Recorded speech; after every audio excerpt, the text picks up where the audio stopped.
ఆదిదేవో మహాబాహు హరిర్నారాయణ ప్రభు సాక్షాద్ రామో రఘుశ్రేష్ఠ శేషో లక్ష్మణ ఉచ్యతే.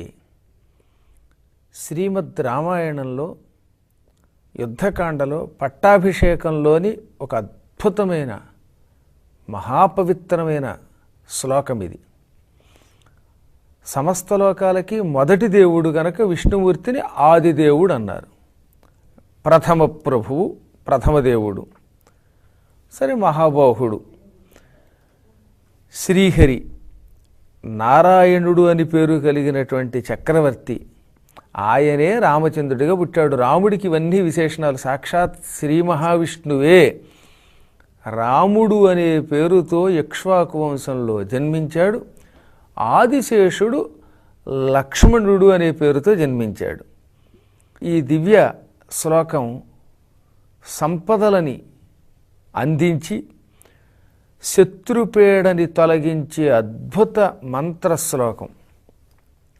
మార్గశిర మాసంలో పూర్ణిమ నాడు రాత్రిపూట వెన్నెలలో కూర్చుని 1008 పర్యాయాలు ఈ శ్లోకాన్ని భక్తి శ్రద్ధలతో మనస్సు అటు ఇటు చెదరనివ్వకుండా జపం చేస్తే మానసిక శత్రుపీడ తొలగిపోతుంది. కొంతమంది శత్రువులు కొట్టరు, తిట్టరు, అనేక రకాలుగా మనస్సుకి దుఃఖం కలిగిస్తారు. మానసిక దుఃఖంతో మానవుడు కుంగిపోతాడు, ఇక వాడి జీవితంలో పైకి రాలేడు. అన్నిటికంటే గొప్ప బాధ ఏంటంటే హృదయంలో ఇతరుల వల్ల మనకి బాధ కలిగితే ఇక ఏ పని చేయలేం. తెగులు లేకుండా శరీరం నాశనం అయిపోవాలంటే మానసిక పీడ కలగాలి అని శాస్త్రం అన్నమాట. పక్కవాళ్ళు బాగుంటే ఈర్ష్య కలగడం వల్ల కూడా మనస్సు అసహ్యపడి అనారోగ్యం పాలవుతుంది. దెప్పడాలు లేదా మనకి తెలియకుండానే మనకి హాని చేసేటటువంటి కొంతమంది దుర్మార్గుల వల్ల మనస్సు నిరంతరం దుఃఖిస్తే దానివల్ల మనిషి కుంగిపోతాడు, కృషించిపోతాడు, దానివల్ల ఏ పని చేయలేడు. అటువంటి శత్రువులను తొలగించే అద్భుత మంత్రం ఇది. మీకు కొన్ని శ్లోకాలు సక్రమంగా చేయాలి. ఇది మార్గశిర పూర్ణిమ నాడు చేస్తే ఎక్కువ ఫలిస్తుందన్నమాట. ఇంచుమించుగా 7 అయ్యేసరికే వెన్నెల వస్తుంది. ఆ వెన్నెల సమయంలో చంద్రుణ్ణి దర్శనం చేసుకుని వీలుంటే ఆచ్ఛాదన లేని చోట కూర్చోండి. కానీ ఆచ్ఛాదన లేకపోతే, అంటే నేను చెప్పేది పైన ఏ తెరో స్లాబో లేకపోతే మంచు పడదు, కొంతమందికి ఇబ్బంది. అటువంటి వాళ్ళు డాబా మీద మంచు పడని ప్రదేశంలో కూర్చుని భక్తి శ్రద్ధలతో గణపతిని, సద్గురువుని ధ్యానం చేసి ఈ శ్లోకాన్ని 1008 సార్లు పఠిస్తే ఇందాక మీకు చెప్పిన మానసిక పీడ కలిగించేటటువంటి శత్రువులు నశిస్తారు, సకల సంపదలు లభిస్తాయి అని చెప్పారు. ఇందులో ఆదిదేవుడు, హరి, నారాయణ ప్రభు అనే ఈ 3 నామముల సంపుటీకరణ సంపత్ప్రదము అని మంత్రశాస్త్రం చెబుతున్నది. ఆదిదేవుడు మొట్టమొదటి దేవుడు.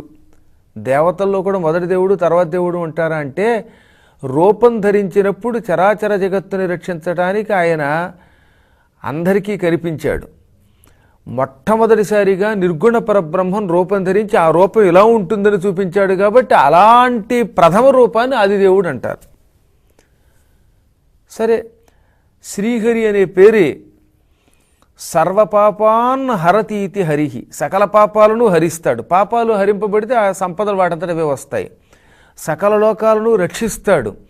లక్ష్మీదేవి నివాస స్థానంగా కలిగిన వాడు శ్రీహరి అంటే.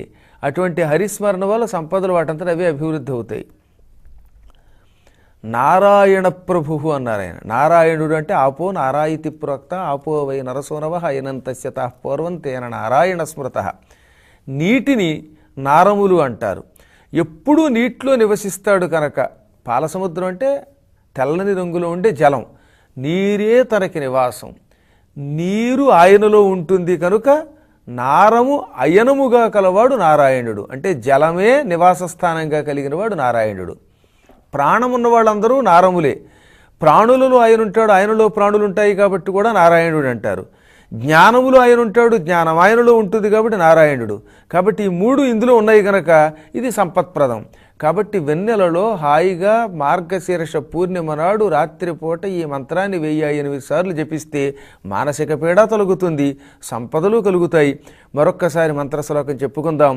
ఆదిదేవో మహాబాహుర్ హరిర్ నారాయణ ప్రభు సాక్షాద్రామో రఘుశ్రేష్ఠ శేషో లక్ష్మణ